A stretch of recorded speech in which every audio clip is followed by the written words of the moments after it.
مزید اسلامی بیانات کے لیے مفتی ثاقب خلیل یوٹیوب چینل کو سبسکرائب کریں۔ جبکہ قرآن کا مطالعہ کرنے سے معلوم ہوتا ہے کہ قربانی کی تاریخ اتنا ہی پرانی ہے جتنا انسان کی تاریخ۔ جہاں سے انسانی ہسٹری کا آغاز وہیں سے قربانی کا آغاز۔ قرآن مجید میں اللہ پاک نے فرمایا وَاتْلُ عَلَيْهِمْ نَبَأَ بَنِي آدَمَ بِالْحَقِّ إِذْ قَرَّبَا قُرْبَانًا فَتُقُبِّلَ مِنْ أَحَدِهِمَا وَلَمْ يُتَقَبَّلْ مِنَ الْآخَرِ۔ سیدنا آدم علیہ السلام کے دو بیٹوں کا اللہ نے واقعہ ذکر فرمایا کہ جب کسی بات کے اوپر دونوں بھائیوں کا اختلاف ہوا، قابیل کہتا تھا میں اس بچی سے نکاح کروں گا جو شریعت میں اس کو نہیں آتی تھی۔ بھائی کے ساتھ اختلاف لمبا ہوا، حضرت آدم علیہ السلام نے فرمایا ایسا کرو کہ تم اللہ کا تقرب حاصل کرنے کے لیے اپنی قربانی پیش کرو، جس کی قربانی قبول ہو جائے گی وہ بندہ حق پر ہوگا۔ حضرت حابیل نے بھی قربانی کی اور قابیل نے بھی قربانی کی۔ حضرت حابیل کی بھیڑ بکریاں تھیں، انہوں نے ایک دمبا پکڑا، اللہ کے نام پہ ذبح کیا اور ایک پہاڑی کے اوپر جا کے رکھ دیا۔ اور قابیل کے پاس کھیتی باڑی کا کام تھا اور وہ ربی غلہ جا کر ایک پہاڑ پہ رکھ دیا۔ دونوں نے دعا مانگی۔ سابقہ شریعتوں کے اندر یہ بات پائی جاتی تھی کہ جب بھی کسی کی قربانی قبول ہوتی آسمانوں سے آگ آتی تھی اور آگ آ کر اس چیز کو جلا دیتی تھی۔ یہ اس بات کی نشانی ہوتی تھی بِقُرْبَانٍ تَأْكُلُهُ النَّارُ، یہ بھی قرآن مجید میں ذکر ہے۔ آسمان سے آگ آتی جلا دیتی، یہ نشانی تھی کہ اس بندے کی قربانی قبول ہو گئی۔ قابیل نے بھی دعا مانگی، حابیل نے بھی دعا مانگی، چنانچہ حضرت حابیل کی دعا قبول ہوئی۔ آسمانوں سے ایک آگ آئی، آگ نے آ کر اس قربانی کو میٹھے کو جلا دیا۔ یہ نشانی تھی کہ حابیل حق پر ہے اور قابیل ناحق ہے۔ قابیل ظالم بنا، پھر بھائی سے دشمنی اس نے موڑ لے لی، پھر قابیل نے جا کے حابیل کو قتل کیا۔ یہ الگ واقعہ ہے۔ یہاں سے جو بات ہمیں معلوم ہوتی ہے وہ یہ ہے کہ قربانی کا نظام اور قربانی کا عمل یہ حضرت آدم علیہ السلام کی شریعت سے شروع ہوا۔ بعد کی شریعتوں کے اندر بھی اللہ قرآن میں فرماتے ہیں وَلِكُلِّ أُمَّةٍ جَعَلْنَا مَنْسَكًا لِيَذْكُرُوا اسْمَ اللَّهِ عَلَى مَا رَزَقَهُم مِّن بَهِيمَةِ الْأَنْعَامِ۔ ہر امت کو اللہ پاک فرماتے ہیں ہم نے یہ حکم فرما دیا تھا، ایک قربانی کا طریقہ مقرر کر دیا تھا تاکہ وہ جانوروں کے اوپر اللہ کا نام لے وے۔ یہی وجہ تھی کہ جب بھی کوئی قوم اللہ کو خوش کرنا چاہتی تھی تو جانور ذبح کرتی تھی۔ آپ سیدنا سلیمان علیہ السلام کو کھائیں اور پڑھیں، بائبل کے اندر بھی موجود ہے، بس فرق اتنا ہے کہ وہاں پر ہیکل لکھا ہوا ہے بیت المقدس کا نام۔ حضرت سلیمان علیہ السلام نے جب یہ بیت المقدس بنایا، تعمیر کیا اور مکمل کیا تو آپ نے پھر اس خوشی کے اندر شکرانے کے اندر ہزاروں بھیڑیں اور ہزاروں جو ہے وہ گائے ذبح کی گئی۔ اور بعد کے اندر بھی جب کسی بندے نے قربانی دینی ہوتی وہ آتے اور بیت المقدس کے باہر آ کر ذبح کرتے۔ آپ پڑھیں سیدنا عیسیٰ علیہ السلام کی قوم کو، ان کی قوم کے اندر بھی قربانی پائی جاتی ہے، یہودیوں کے اندر بھی قربانی کا نظام پایا جاتا ہے۔ اور لوگوں کے ہاں قربانی کا طریقہ یہ ہے یہودی جانور ذبح کرتے ہیں، جانور ذبح کرنے کے بعد پھر وہ اس جانور کی کھال کو آ کر درختوں پہ لٹکا دیتے ہیں۔ یہودی جانور کی کھال استعمال نہیں کرتے اور گوشت کو جا کر باہر ڈال دیتے ہیں، اور ان کا یہ عقیدہ ہے کہ ہمارا خدا معاذ اللہ گوشت کھاتا ہے۔ یہودی بھی قربانی کرتے ہیں، طریقے مختلف رہے، سوچیں مختلف رہی، لیکن قربانی کا نظام قربانی کا وجود ہر شریعت کے اندر موجود رہا، حتیٰ کہ نبی کریم رؤوف الرحیم صلی اللہ علیہ وسلم کی تشریف آوری سے قبل آپ زمانہ جاہلیت کو پڑھیں، کافروں کے ہاں مختلف قسم کی قربانیاں مختلف قسم کے طور پر جناب پیش کی جاتی تھیں۔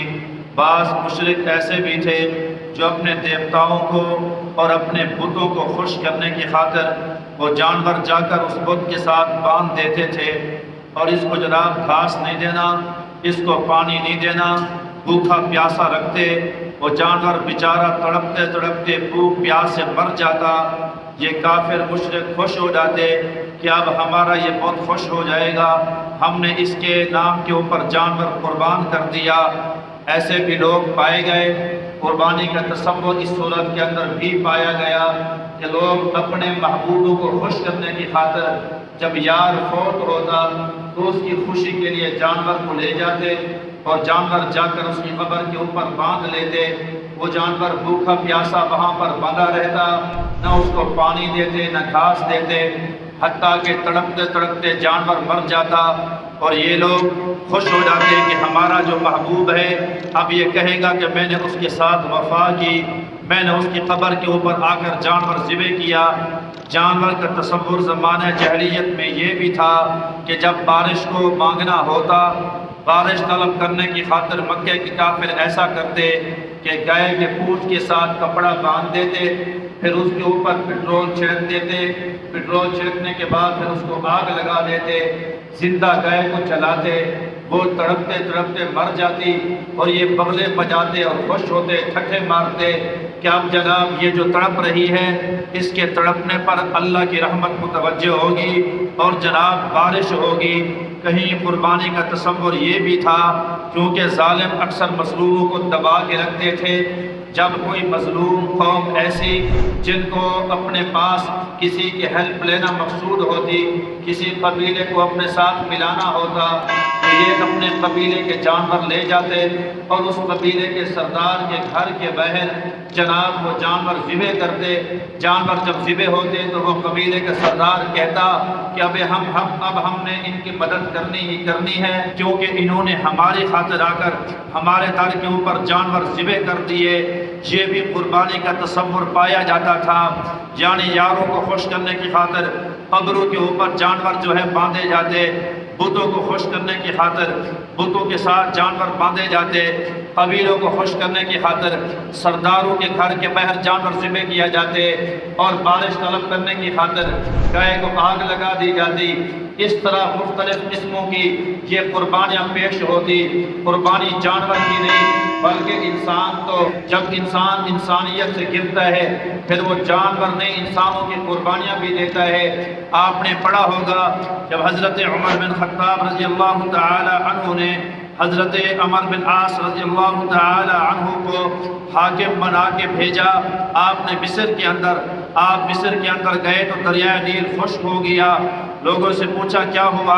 کہا ایک لڑکی حسین سجا کے قربانی دیتے ہیں، ڈالتے ہیں، پھر جا کے دریا کے اندر روانگی آتی ہے۔ انہوں نے خط لکھا تھا حضرت عمر بن خطاب رضی اللہ تعالی عنہ کو۔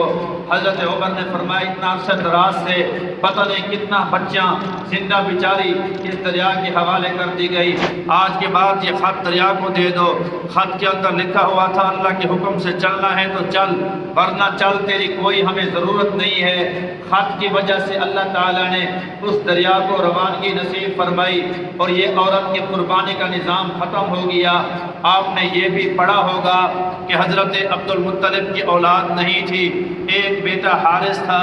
جب زمزم کا کنواں کھود رہا تھا کوئی ساتھ آ کے نہیں آ رہا تھا، انہوں نے منت مانی تھی اللہ مجھے 10 بیٹے عطا فرما، میں ایک بیٹا تیرے نام پہ قربان کروں گا۔ یعنی مردوں اور عورتوں کی قربانی دینے سے بھی لوگ پیچھے نہیں ہٹتے تھے، حتیٰ کہ اللہ تعالیٰ نے خواجہ عبد المطلب کو 10 بیٹے نصیب فرمائے۔ پھر کون سا بیٹا جناب ذبح کیا جائے؟ جناب پرچی ڈالی گئی، پرچی کے اندر حضرت عبداللہ کا نام، پھر پرچی ڈالی گئی حضرت عبداللہ کا نام، پھر پرچی ڈالی گئی حضرت عبداللہ کا نام، کہا یہ حضرت عبداللہ کو جناب قربان کیا جائے گا، یہ سب سے چھوٹا صاحبزادہ تھا، اس کی اولاد سے اللہ تعالیٰ نے نبی کریم رؤوف الرحیم صلی اللہ علیہ وسلم کو پیدا بھی کرنا تھا۔ ساری خوبیاں آ گئی اور اپنے بھتیجے کے اوپر لیٹ گئی، کہا ہم سب کچھ برداشت کر سکتے ہیں لیکن اپنے بھتیجے کو قربان ہوتا نہیں دیکھ سکتے، مہربانی فرمائیں ہم اپنے بھتیجے کے گلے کے اوپر چھری نہیں چلانے دیں گے۔ عورت کاہنہ تھی، ان کے پاس چلے گئے، یہ لمبے واقعات ہیں۔ پھر اس نے کہا پورا ڈالو، 10 اونٹوں کا حضرت عبداللہ کا نام ڈالا گیا، نام حضرت عبداللہ کا۔ پھر 20 اونٹ لے کر حضرت عبداللہ کا نام ساتھ ڈالا گیا، نام حضرت عبداللہ کا۔ یوں کرتے کرتے ایک پرچے کے اوپر 100 اونٹوں کا نام لکھا گیا، ایک پرچے کے اوپر حضرت عبداللہ کا نام لکھا گیا۔ جب یہ پورا ڈالا تو پھر نام اونٹوں کا آیا، تو آپ کو بچانے کی خاطر پھر 100 اونٹ اللہ کی راہ میں قربان کیے گئے۔ مقصد یہ ہے کہ قربانی عورتوں کی، قربانی انسانوں کی، قربانی اونٹوں کی، قربانی گائے کی، مختلف صورتوں میں، مختلف قسموں میں قربانی آدم علیہ السلام سے شروع تھی، اللہ کے نبی کے دور میں بھی موجود تھی، لیکن اللہ تعالیٰ نے جب پاک پیغمبر صلی اللہ علیہ وسلم کو قربانی کا حکم ارشاد فرمایا تو اللہ تعالیٰ نے ساتھ یہ بھی فرما دیا، قل ان صلاتی و نسکی و محیای و مماتی للہ رب العالمین۔ میرے محبوب پیغمبر انہیں فرما دیجئے آج کے بعد کسی بت کے نام کی قربانی نہیں ہوگی، آج کے بعد انہیں فرما دیجئے کسی قبر والے کے نام پر قربانی نہیں ہوگی، آج کے بعد انہیں فرما دیجئے کسی غیر اللہ کے نام پر قربانی نہیں ہوگی۔ آپ انہیں فرما دیجئے کہ نماز بھی اللہ کے لیے، قربانی بھی اللہ کے لیے، میرا جینا بھی اللہ کے لیے، میرا مرنا بھی اللہ کے لیے ہے۔ قربانی ہوگی لیکن اللہ کی خاطر ہوگی۔ اللہ کے نبی سے پوچھا گیا حضور قربانی کیا ہے؟ فرمایا سنت ابیکم ابراہیم، یہ ابراہیم علیہ السلام کی ادا ہے، ابراہیم علیہ السلام کی سنت ہے۔ آپ میں سے کوئی کھڑا ہو جائے سوال کرے جو مولوی صاحب جب امام الانبیاء صلی اللہ علیہ وسلم کی تشریف آوری ہوئی سارے نبیوں کی شریعت منسوخ ہو گئی، پھر کیا وجہ ہے کہ اللہ نے ابراہیم علیہ السلام کی شریعت میں صرف 2 احکام باقی رکھے ہیں؟ ایک حج کا حکم جو اللہ تعالیٰ نے اس شریعت کے اندر بھی باقی رکھا، ایک قربانی کا حکم جو اللہ تعالیٰ نے اس شریعت کے اندر بھی باقی رکھا، باقی ساری شریعت منسوخ۔ یہ حکم باقی کیوں رہ گئے؟